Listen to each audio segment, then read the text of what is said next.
They said $300, 0 cents was proof I would never amount to anything. They threw me out with nothing but a broken down truck and a broken heart. What they didn't know was that they had just kicked out a future billionaire. 10 years ago, I stood in the cramped kitchen of our Florida condo, clutching a crumpled $300, 0 cents check that had bounced. The outdated ceiling fan wobbled above, casting dizzy shadows across my parents' furious faces. I was 24, just out of trade school, scrambling to find steady work during the tough 2015 job market. "I trusted you, Logan." My father's voice thundered through the thin walls. $300, 0 cents, Logan. A simple loan, and you still screwed it up. The money had gone toward urgent brake repairs on my old truck, the only way I could drive to job sites for interviews. I thought the landscaping gig I'd finished last month would pay me back in time, but the client had ghosted me. "I'm sorry," I mumbled, my throat tight. "The payment hasn't come through yet. I just need a little more time." My mother slammed her coffee mug down hard enough to chip the countertop. "More time? While you freeload here, running up our bills, using our groceries? And you can't even handle a few $100s?" Across the room, my older brother Tyler leaned against the fridge with a smug grin. "Told you not to bail him out," he said, arms crossed. "Logan's never been good with money." He made sure to add, "Should have stuck to business school like I did instead of chasing that dream of working outdoors." I stared at the floor, heat burning my face. I had wanted something different, something real, not just shuffling papers in a cubicle like Tyler. But in that moment, seeing his tailored shirt and polished shoes, I felt so small. "I've got a few promising interviews next week," I tried, swallowing my pride. "Once I land something, I'll pay you weekly." "Enough." My father's hand slammed the counter. His face was flushed with rage. "We've paid for your school, let you stay here, and this is how you repay us?" The words hit harder than any shove. I blinked back tears. I'd thought the worst was his disappointment. I was wrong. "Get out," he said, his voice suddenly low and final. "What?" I croaked. "You heard me." His eyes narrowed. "Pack your things. You leave tonight.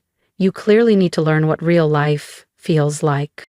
And just like that, I was no longer part of the family home. "Dad, please," I pleaded. "It's just temporary. Once my landscaping business takes off." "Landscaping?" Tyler's laugh sliced through the living room like a blade. "Your little mowing jobs? That's not a business, Logan," he sneered. "It's you playing with lawnmowers while sponging off Mom and Dad." My mother smoothed down her silk blouse, pretending to brush off invisible dust. "Your brother's right. Tyler started with the real estate firm right after college. He's already closing 6-figure deals. Meanwhile, you're chasing pipe dreams and falling behind on basic responsibilities." I glanced around the room, my father's stone-cold expression, my mother's tight disapproval, Tyler's smug grin. And something inside me finally snapped. Years of being compared, years of judgment, years of being the family failure, all of it hardened into something new, something sharper. "Fine," I said, my voice steady even as my heart pounded. "I'll leave." I turned and climbed the creaky stairs to my bedroom, grabbing the biggest duffel bag I could find. As I shoved clothes inside, I could hear Tyler downstairs, his voice dripping with superiority. "It's about time. He needs to learn real work ethic, not chasing grass and dirt." I shoved my work boots, laptop, and battered portfolio of business plans into the bag. They saw no value in what I built.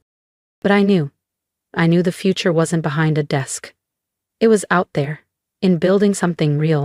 My mother appeared at my door just as I zipped the bag shut. "Logan," she said, her voice almost gentle, "this is for your own good. Maybe you'll finally learn some responsibility." I met her eyes without flinching. "Thanks for the lesson, Mom." Dragging my duffel down the stairs, I found my father waiting at the door, holding an envelope. "Here," he said stiffly. $150, 0 cents. Find a cheap room somewhere. Don't come back until you're ready to take life seriously." I stared at the envelope for a moment, and then shook my head. Keep it, I said quietly. I'll figure it out myself. Tyler chuckled. Yeah, sure. Maybe you can mow enough lawns to pay for dinner.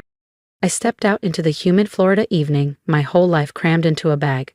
My old Honda, still dented, still humming, sat in the driveway, ready. As I drove away from the only home I'd ever known, the tears came.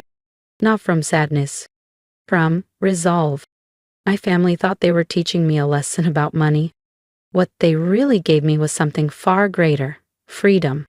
I had $193.00 left in my checking account, a beat-up laptop, and a brain full of landscaping and small business management skills they had laughed at. It would have to be enough. That night, I parked my old Honda behind a 24-hour diner off Highway 19 and slept there, clutching my laptop like a lifeline. I wasn't just job hunting, I was planning. If nobody would hire me, I'd build something myself. By sunrise, I had sketched the first outline of a service platform, an app that could revolutionize how small local businesses manage their inventory, appointments, and cash flow. I didn't realize it yet, but that rough draft, coded on a dying battery, would become my future empire. The next 10 years would turn the family's failure into the very name they would later beg for help. The irony?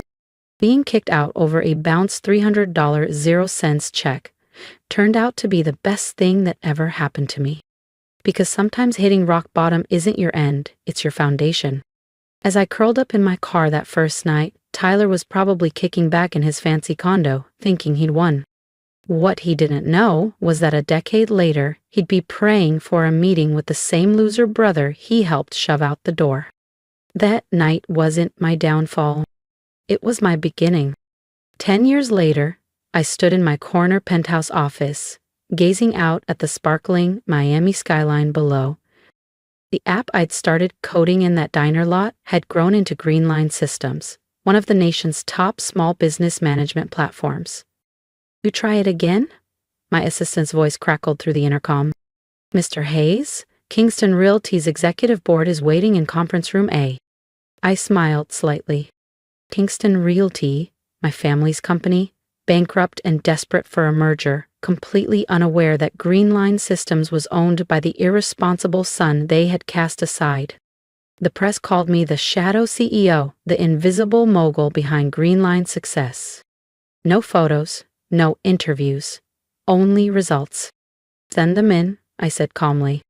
I straightened my jacket and caught my reflection in the glass.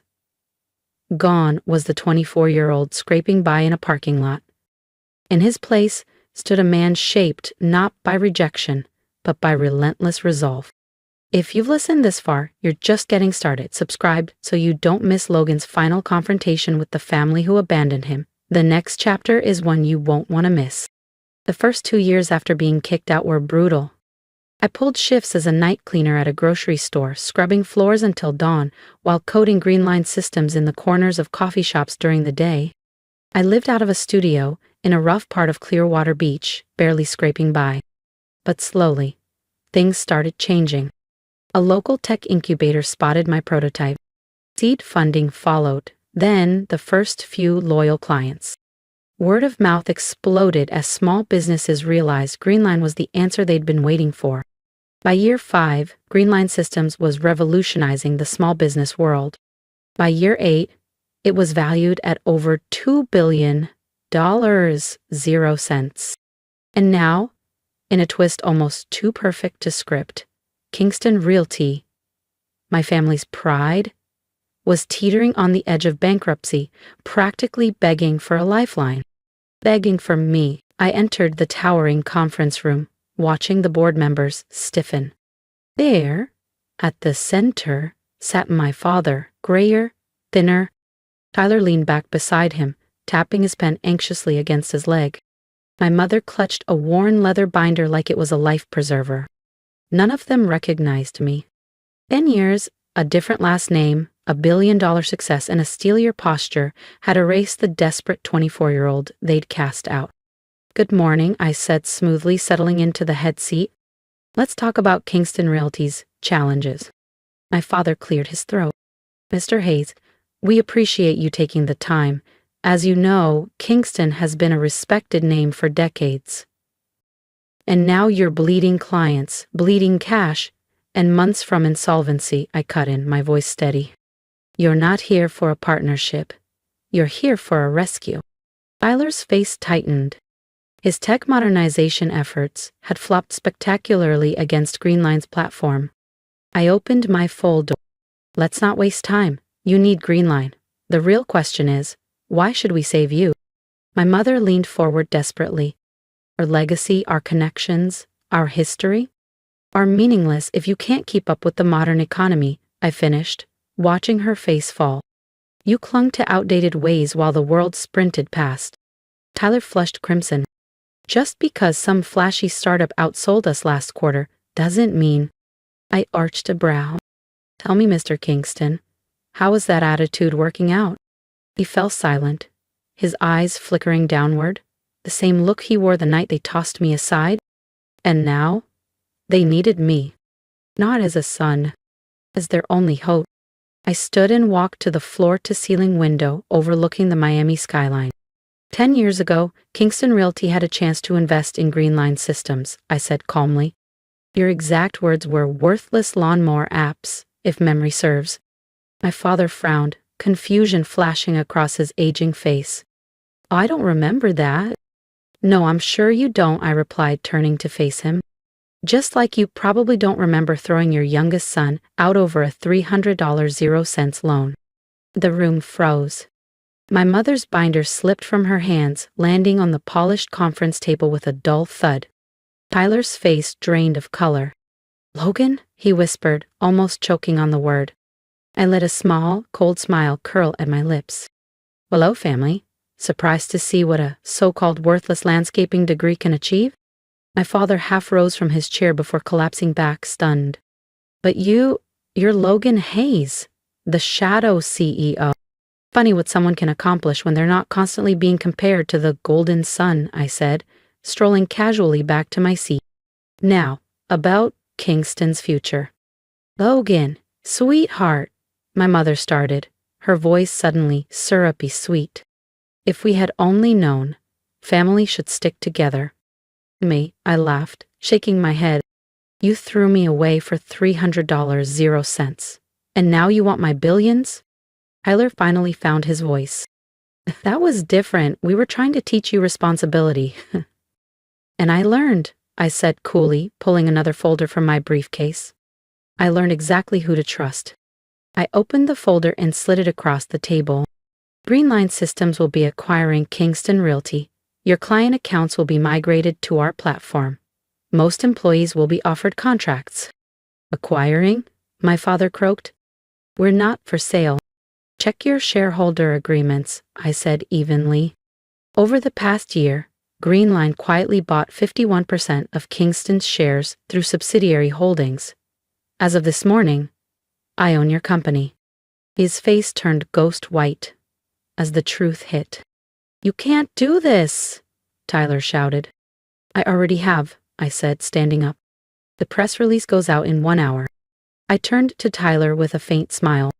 Oh, and Tyler, that corner office you love so much, I'll need it cleared out by Friday. My mother burst into tears, sobbing into her hands. Logan, please, we're your family. I paused at the door. No, I said quietly. You stopped being my family the night you sold me out for $300 0. And then I left, without a backward glance. I'm just the CEO making a business decision. After they stumbled out of the boardroom, I returned to my window, watching as their expensive German cars pulled away from the building that now bore the Greenline Systems logo. My logo. Soft knock. My assistant entered, offering a crystal glass of champagne. Congratulations on the acquisition, sir, he said, a knowing smile on his face. Though, something tells me this meant a little more than business. I accepted the glass, letting the bubbles rise. In the reflection, I caught a glimpse of the 24-year-old version of myself, curled up in a rusty Honda, coding through tears and sheer stubbornness. Sometimes, the sweetest revenge isn't about getting even. It's about rising so high, the people who once hurt you have to crane their necks just to see your shadow. Within hours, the press exploded. Ghost CEO revealed. Billionaire behind Greenline Systems acquires family business that once cast him out over $300. 0 cents. My phone buzzed non-stop. Distant cousins, forgotten uncles, old friends suddenly recalling fond memories of Logan Hayes. I ignored them all. My focus was on transforming Kingston Realty into something it had never dared to be. Innovative, lean, future-driven. The Kingston name would quietly fade, replaced by a brand that stood for resilience. Sometimes, late at night, I drive past the old condo where it all started. Now I pass it in my sleek black Ferrari, the engine humming low under the palm trees. The building seems so much smaller now, just like the people who once seemed so powerful. In my private office hangs a framed relic, the original bounced $300 0 cents check. A trophy, a reminder that sometimes being discarded is just destiny's way of making sure you fly. And my family? They still reach out, mostly through attorneys and intermediaries, dangling apologies tied to ulterior motives. But I learned long ago, true family doesn't carry a price tag. These days, I donate $300 0 cents an hour to nonprofits helping homeless youth launch startups. Because real success isn't about proving them wrong. It's about making sure no one else has to feel the way I did. The view from the top isn't about looking down. It's about finally seeing clearly who you always were, even when the people who should have believed in you didn't. If you're still here, I want to say thank you for listening to more than just my story, but the lesson inside it. I'd love to hear from you. Have you ever been underestimated, pushed aside by the people who should have lifted you up? If you have, share your story in the comments. I want this space to be a place where we remind each other that our worth isn't determined by who doubts us. It's defined by what we choose to build, no matter who's watching. And your support means more than you know. If my journey spoke to you, please subscribe to the channel so we can continue walking this path together. Every comment, every like, every shared story helps build a community where resilience is celebrated and dreams aren't just encouraged, they're protected. If there's one piece of advice I can leave you with, it's this. Don't waste your energy trying to convince people of your value. Let your work, your courage, and your persistence do the talking. And when you finally rise above it all, do it not to seek revenge, but to shine so brightly that no one can deny who you are.